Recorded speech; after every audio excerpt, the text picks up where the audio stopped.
Welcome to the podcast that explores what virtual assistants want business owners to know when they start asking themselves the question, hey, do I need a VA? I'm Rachel Davila, and after 18 years as a virtual assistant going it alone, I experienced the steep learning curve from the other side of the VA client relationship when I hired my own VA. Joining me on this podcast is a group of friends and colleagues who all have their own take on what busy entrepreneurs need to know to find, hire, and work with a virtual assistant, and mindfully answer the question, hey, do I need a VA? Let's get this episode started. Hi, everyone. Welcome back to our final episode of Season 3. We're on Season 3, Episode 10 of the Hey, Do I Need a VA? The podcast. With me, as always, is Bree BV, Leanne Uremley, and behind the scenes is Sydney Hubbard. Because we have a guest today, Belinda Sandor is the owner and manager of the VA Connection, and she runs the VA school. So we're talking with her today about what she wants clients to know and how she trains VAs so that they can work best with their clients. So, Belinda, thank you so much for being with us today. You are our second guest ever. I'm so excited that you're here with us. Thank you. Thanks for asking me. I'm thrilled. Let's just jump right in. So you are also a VA, right? So how did you become a VA? That's an interesting question. So I started being a VA in 2010. So it's kind of the dark ages of virtual assistants. You know, there was no Google, right? Everyone was like Yahoo, Alta Vista. So you have to kind of set the scene a little bit. So basically what happened was in 2001, I left corporate. I'd been there for 17 years. And I started an online baby gift boutique. I had just had my daughter, Emily, and I wanted to work from home. That business did not work out. And so I needed to find something 8 years later or almost 10 years later that was going to work so I could stay at home. But first I started to try to find a job. You know, I thought, okay, I'll just get a job. And I'd been an admin forever, business operations. And at 50, there were no opportunities for me. That had never happened before. It seemed like in that time that I had my own business, the entire world changed and people were looking for it wasn't even different skills. I just wasn't the ideal person to hire anymore at 50 years old. So I got encouraged to go out on my own. I really struggled, like, what did I have to offer? I didn't see the value of my skill set because it was so easy for me. Why would someone pay me to do that, right? You probably hear that a lot. But I got encouraged. I hired a coach and he really worked with me to set up my business. And I started to see how I could work with clients. In the beginning, it was not remote because again, 2010, but by 2011, 12, I was 100% remote. And how I got started was just by spreading the word. So one day I'm at the school bus stop. I tell one of the dads about my idea. I'm thinking about offering admin work to entrepreneurs. And what I didn't realize was he had just started a business and he hired me. So I started working with him. The second client I got, I met him in the buffet line of a wedding. And I just kept going, spreading the word. And then with the help of my coach, I started getting systematic about how I was communicating with people, the information I was spreading about my business, and it took off. And so in the 14 years I've been a virtual assistant, I've worked with over 250 clients, not all over the world, but mostly the US, Canada, Costa Rica, and in Europe. Nice. Okay, so then how did you go from doing VA work to opening VA school? Yeah, that's a great question. So I was thinking about it for a long time. I was not a consumer of online courses, so I didn't really understand how that world worked. So originally I thought I wanted to sort of form an association, a way that virtual assistants could get together. And the thing is that what I noticed was that there were many VAs who were good at the work, but they didn't know how to present themselves. They would have a terrible website, and I would too if I didn't hire someone to do it because that's not my area, but they didn't have what it took to present a professional perspective to prospective clients. And so that they were suffering in how much they could charge and how they could get the word out about their business. So I noticed that And I just started exploring the idea. There wasn't some big giant vision like, we're going to end up here. It was more, how can I help? I started writing a newsletter. I started reaching out to people who were VAs and asking them to join my newsletter list. And then after really kind of failing at it for a year, not getting any traction, again, hired a coach, and she helped me set up small trainings, 8 to 10 people at a time, a 12-week program. We met once a week. And from that VA school, 2 years later, well, was it 2 years? I guess it was a year and a half later, VA school, we launched that, which was a much bigger version of what I had been learning how to teach from my own strategies and processes that I had used for, the 9 years at that point that I had in my own business. So, what do you teach VAs in VA school that is helpful for a client to know? Well, I teach them a lot of things. So, one thing is my clients tended to be service-based professionals. So, what I mean by that is marketing consultants, trainers, corporate trainers that were, had their own business, financial planners, nutritionists. So, people who had service-based businesses like a VA. A VA is a service-based business, right? We're not selling widgets or, and so I teach them how to set that business up. I teach them how to market the business in a non-icky, non-cold call-y way. I teach them how to educate their potential clients on what a VA can offer. And again, not in a hire a VA way, but about actually providing education to prospective clients about how they can work together. And so a lot of what my students learn about setting up their own business, they can offer to their clients as services. So one of the things that I teach them how to do is to set up an email newsletter, to start creating a relationship with the people that they know and teach and send out a newsletter. So a newsletter skill is something that once you master it and you start sending it out, your prospective clients will see this and ask you, hey, yours looks great. Can you help me with mine? So there's that piece. But the other piece that I teach that I think is really useful for clients is I teach my students what I call reverse delegate, because entrepreneurs typically are not good at delegating. They're like, can you handle this thing? Like they, fling it over the wall, and they're not specific. I mean, you've probably had that experience too, right? Or that they don't take the time to sit down and try to figure out, what are we trying to accomplish here? What's the goal? How much am I willing to invest? Because they don't know, right? So I teach them how to reverse delegate so that projects stay on track. That's cool. Reverse delegating. Huh. Yeah, that can be very helpful, especially for a new client who is like, I don't know what I don't know. What can you help Yeah. me with? Yeah. Yeah. So what I That. teach them is to say, okay, because some people they don't know and they're so overwhelmed, right? New entrepreneurs, and so what I teach my students to say is, okay, where are the mistakes being made? Right? Because that's what we want to fix first, right? The low hanging fruit. What's driving you crazy, and what do you never want to do again? Like, what do you Right. never want to do again?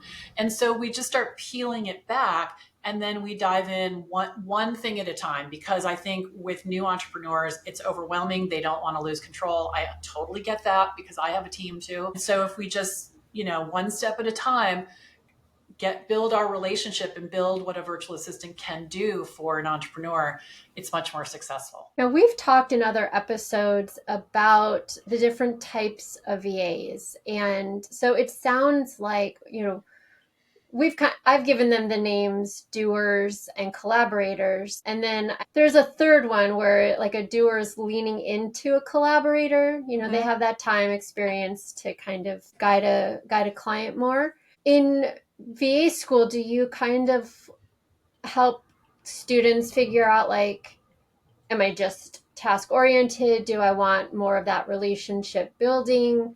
And does that change kind of how they manage their business or what kind of things they offer? That's a really interesting question. No, we don't talk about that specifically. So I understand what you're saying, because I have people on my team who are doers. Like I tell them what to do. It's like, stand on your left foot, put this over here, and close the door.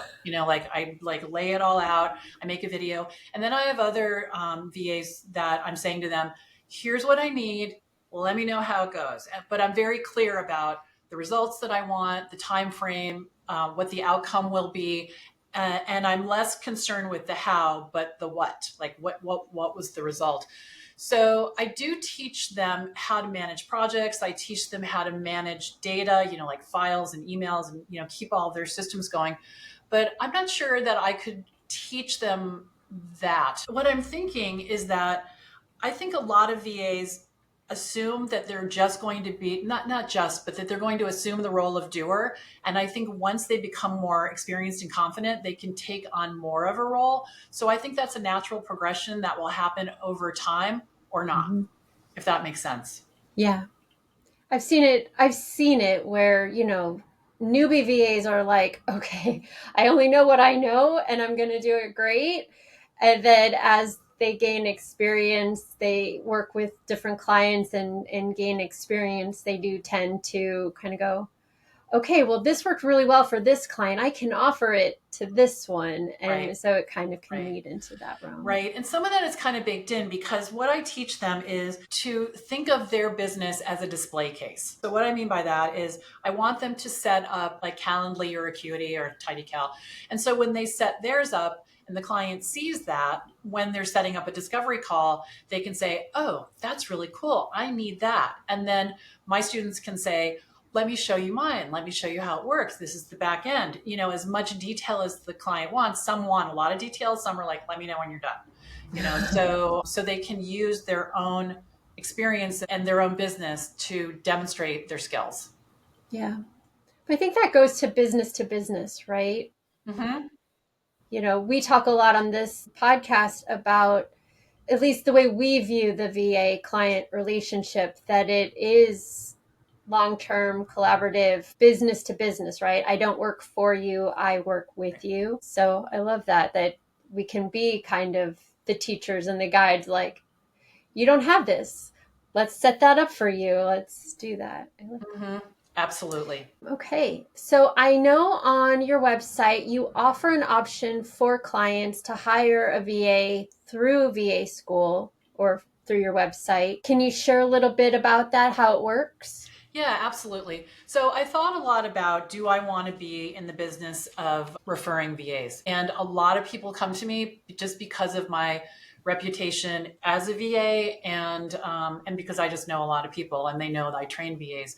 So I thought about it, and right now that's not where I'm going to focus my time, but to sort of fill a hole in the dam, if you will. What I offer is there's a form on my website, thevaconnection.com. You scroll down to the bottom, it says hire a VA, and the person that is interested in a VA will fill out the form. And as long as they fill it out completely and it doesn't look like spam, I'll copy and paste it into, I have a group program after VA school called VA School Momentum Builders.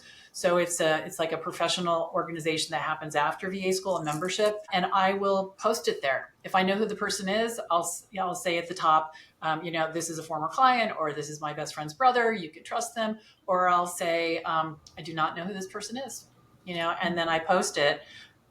We're not endorsing it, and I want my VAs to be careful because it's things happen, right? We want to stay safe. We want to stay financially paid and all of those things. But that's how that works. So it's a very informal way for me to help former clients and friends to get a VA. And if I know someone well and they reach out to me and someone's name pops right into my mind, I'll just introduce them. Yeah. So it's that's how it works at this point. We did an episode on where to find a VA, and we put the VA school, the VA connection, on our resource list. So, good. Thank you. So if you're listening to this, you can go to our resource page and click on the link.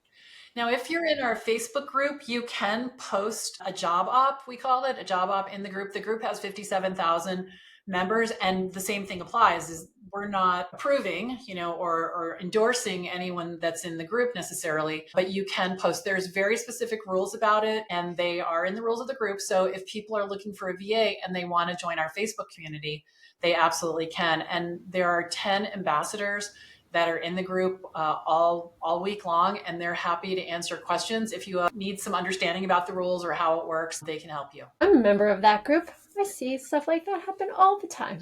That's awesome. But we're going to transition a little bit. You also are a client. You said you had a team. And so my first question on that is, what do you wish you would have known when you first made the transition?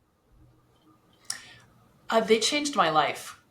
They enabled me to start being able to focus on what was important. Without my team of VAs, I don't even, I would probably be in bed, like I'm saying that sort of in jest, but not really. I mean, right now we're opening enrollment to VA school, and I have someone who works with me full time, and we have emails that are going out, and social media posts and uploading and downloading and all of this kind of thing. And what she does is she sets it up.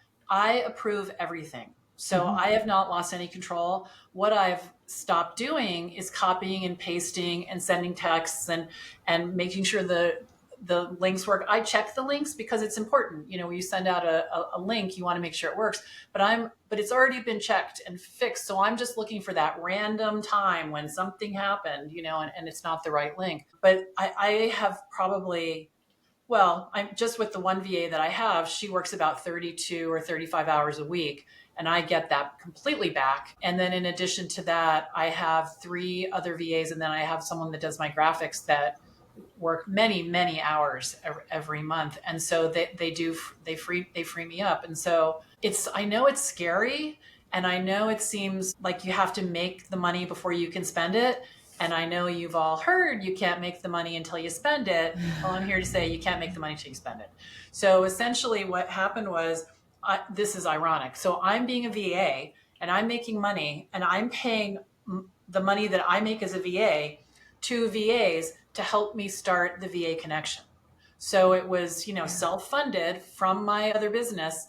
And a lot of people would say, well, the VA connection should pay for that. Well, yeah, okay, but it can't.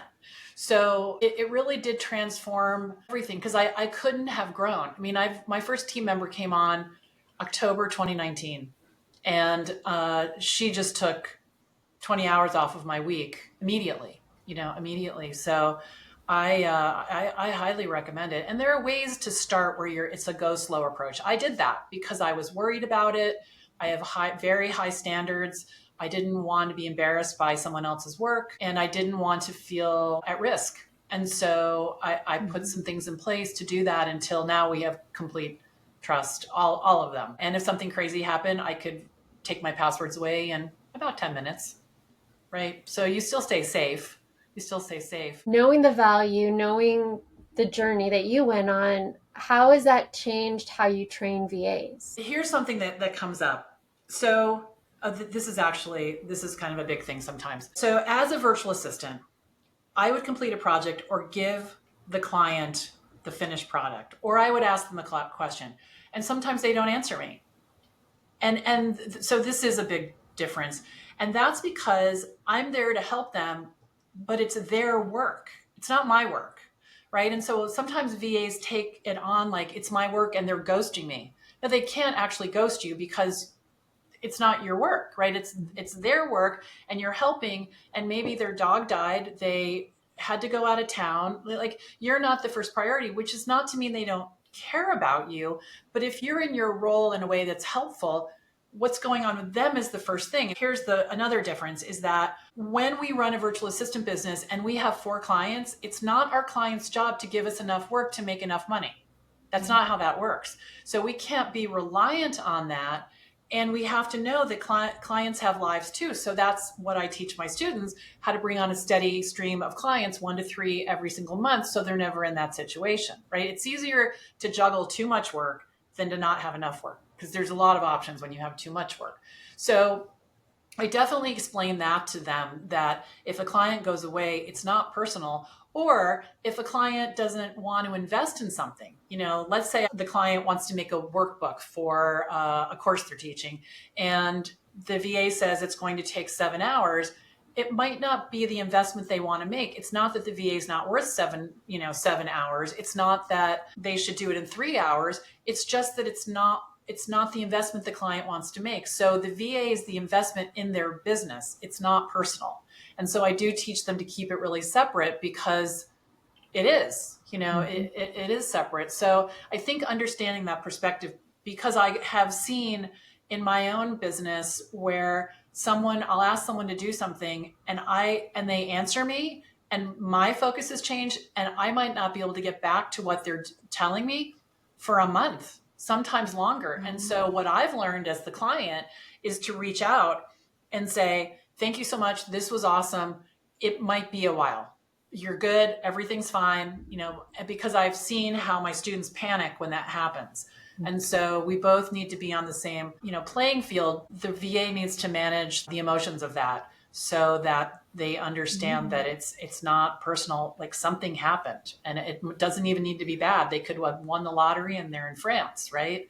So that I think is something that's come up as a result of having students being a VA and also having VAs on my team, noticing that. I love that. Not all clients and not all VAs want to be friends. They may not care about the personal life. They might just be about the working relationship. But all of that, I think that's better. And I think you have to differentiate it. I have had clients who have been friends with me and we keep it separate. If we're on a call and they say, hey, we're done with the work. Can I tell you something? Then I turn off the clock and I decide, do I have time or not? Right. And I engage in that personal time. But most of the time I do not have chit chat at all with my clients during the working day. I don't have time for it. They don't have time for it. And then at a different time, like I might say to a client, hey, let's get on each other's calendar. I'd love to catch up, but I don't do it then. And I don't launch into it. And the people on my team, they're not my friends. And that doesn't mean that I don't care about them. And when they have surgery and people die and like that, I'm not sending flowers. Like I'm definitely doing that. I'm not confiding in them the way I would like a friend, because I'm the leader of the team, I'm the client, and they're professionals as well. So I don't cross that line on purpose. I'm going to open it up to Bree and Leanne. Do you guys have any questions? Leanne, do you want to go first this time? Sure. Belinda, so you've been doing this for a while. You've seen all these changes and stuff in the industry. Can you look into your crystal ball and see what you think AI is going to do to the industry? Sure. I think AI is a tool. I think it would be a good idea for VAs to understand how it works. They don't need to embrace it. I don't think that it's going to take virtual assistants out of the picture at all. But just like, I needed to learn how to Google, and Googling is my friend and it helps me be more efficient. I think AI will do the same thing. But I'm not worried about it taking VAs out of the picture at all. I think I agree with you on that one. Yeah, it's funny because one of my friends said to me 2 years ago, and I'd forgotten about it, but he was saying to me, AI is going to change everything. The whole world's going to be different. And I said, yeah, I don't think so. And a couple of weeks ago, he said to me, okay, you were right. And I'm not some clairvoyant, but I've just seen, I'm 60, almost 64 years old. I've been around for a while, right? So like, the electric car, the Google, everything changes, but people still need people. They still need people's brains. And while you can put some text into Chat GPT and pull something out, you still need to read what it says because it's not always accurate and the links aren't right. And, but I could put some text in there and have Chat GPT pull something out. And then I say to myself, that's a good word. I like that word. Let's use that word. Let's use this word. That gave me an idea. I always start with my own brain going into Chat GPT and then I edit what comes out. And you can tell when people don't do that. It doesn't sound like them. And that's not going to get anyone to buy anything, when it's just this like language of the insurance company, that's just like not going to do it. It's a great question though. A lot of people are thinking about it. I agree with you too, right? People buy from people, and I hear from so many people now, like they're not trusting what's coming out because they're thinking, is that AI or is that actually this person, right? So people are questioning it too. And if it's got some good hits, that's good. But I mean, sometimes like ChatGPT is so emoji heavy, it's like, whoa. Yeah, that's true. That I've noticed that recently. Yeah. Absolutely.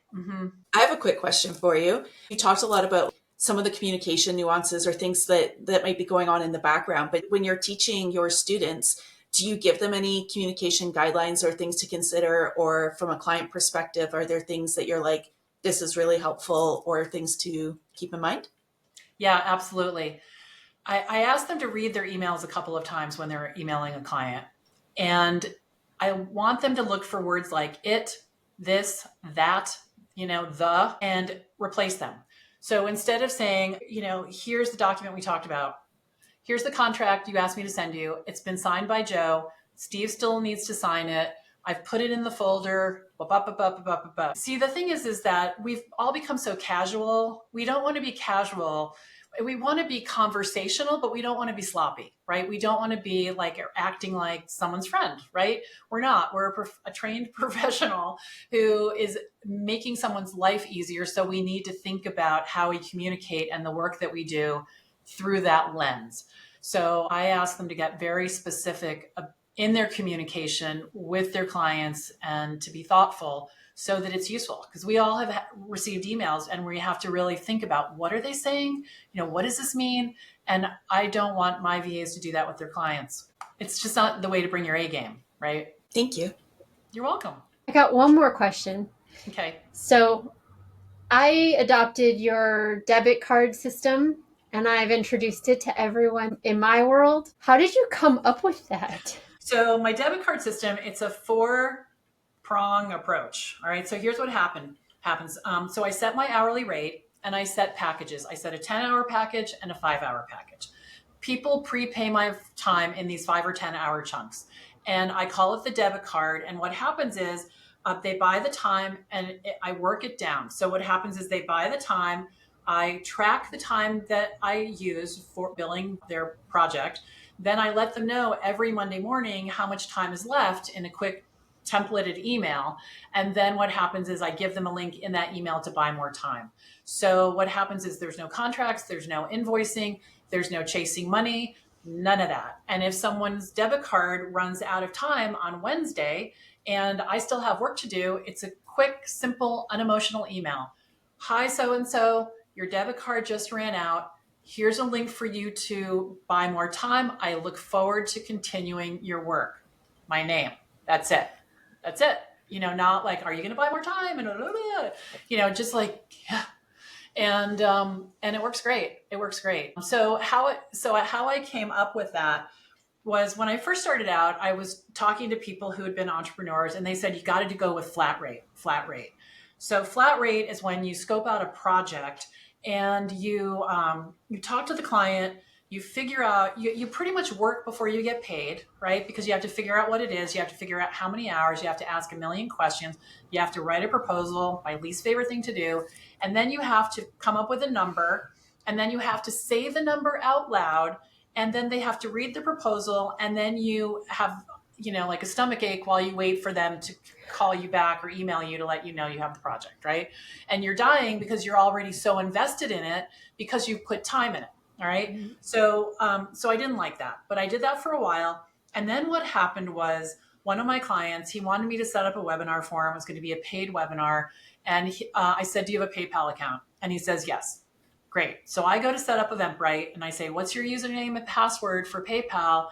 He doesn't actually have an account. Now, he was not telling me the truth. He just didn't really know what I was talking about, which is part of the bigger issue, right? So now I'm like, okay, so am I going to just do this for free? How much should I charge him for setting up PayPal? How long is that going to take? Now I'm in a money conversation again. Don't want to be in a money conversation. So then I decided that I'd seen other VAs do this. I'm going to charge a flat hourly rate, a flat hourly number of hours per month, call it a retainer package, and charge my clients for 5 or 10 hours a month. If they use more, I bill them for more. If they use less, they lose it. So that worked for 1 month because clients were like, what do you mean we're buying more time? I haven't used the other time. So then the bells went off in my head and I thought, okay. So what happens is the clients prepay the time. They have a year to use it. There's no pressure on the client. There's no pressure on me, right? And they come when they need help. And I don't ever lean on them, meaning, are you going to give me more? Are you going to give me more? Because I'm focusing on running my business and having many clients. So I'm not reliant on one client when they go away. So I think it serves the entrepreneurs really well because they're not feeling pressure from the VA to use the time, if that makes sense. So that's how I came up with that. It has been amazing because clients, they feel in control, right? They feel in control. And let me just tell you a really quick story about that, if that's right. When I started VA school, I was working with a client, and the week that VA school opened for enrollment, she wanted me to do this big project. And I told her I could not do it. It was very brain intensive. I didn't want to divert my attention, and I wasn't going to be able to serve her. So I brought another VA in, and I trained her, got her up to speed. No problem. She did a brilliant job. When my client got her bill, my phone rang immediately, and I picked it up and I said, "Hi there." And she said, "I just got the bill. It's $1,200. OMG." She's losing her mind, right? So I said, okay, here's the deal. Whatever you think she spent too much time on, I will give you time back, because this client's been a client for 12 years at this point, right?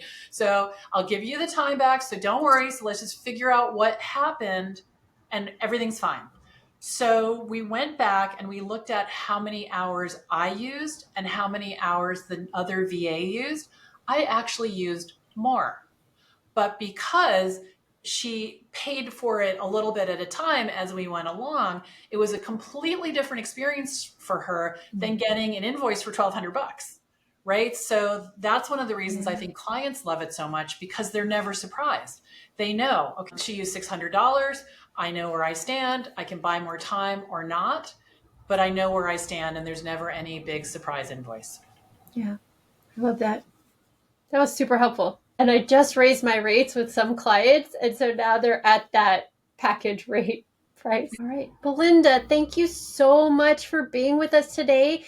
Thank you for being our second guest. I'm so excited about it. And how can clients find your hire a virtual assistant? And if a VA is listening, VA school. Yeah, absolutely. So for both sides, go to thevaconnection.com. That's my website. You'll see all kinds of information there. If you want to hire a virtual assistant, or actually just have me post for you in my graduate group, scroll down to the bottom of the page. You'll see hire a VA. Click the link, fill out the form, and they will contact you directly. If you want to be a VA, while you're down at the bottom of the website, subscribe to my newsletter, the VA Buzz. It comes out every Monday morning at 6:00, and you'll be notified when we have trainings, and we have community mixers. We have all kinds of things going on in our community, and I would love to have anyone who's thinking about being a virtual assistant, who's been a VA for a while, join us and be a part of our community. Thank you. And we will put the information in the show notes. So if you didn't get that down as you were listening, we'll get you covered. Thank you so much for being with us today on this episode of Hey, Do I Need a VA, the podcast. If you have any questions for us, you can email them to heyvapodcast@gmail.com, or use a link to connect with any of us in our link tree. Thanks so much. Have a great rest of your day. Thank you for joining us on this episode of Hey, Do I Need a VA, the podcast. If you found this episode helpful, please leave a like, comment, or review, and feel free to join our Facebook group, Find, Hire, and Work with a VA, for more tips and tools. If you have any questions, please email them to heyvapodcast@gmail.com. Thanks. We'll see you next time.